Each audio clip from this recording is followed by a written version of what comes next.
বাংলাদেশের যতগুলা প্রার্থী নির্বাচনে দাঁড়াইছে প্রত্যেকেই মিথ্যা কথা বলতেছে এখন, প্রত্যেকেই।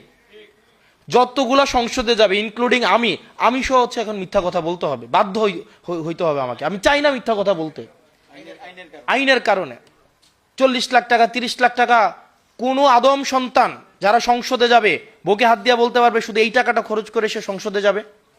কিন্তু আইনের কারণে কিন্তু তাকে মিথ্যা কথা বলতে হচ্ছে। তো আপনি মিথ্যা কথা বলে সংসদে যাইতেছেন, আবার হচ্ছে। তো যাই হোক, পরিস্থিতির শিকার আমরা, আইনের হাতে আমাদের হাত বাঁধা।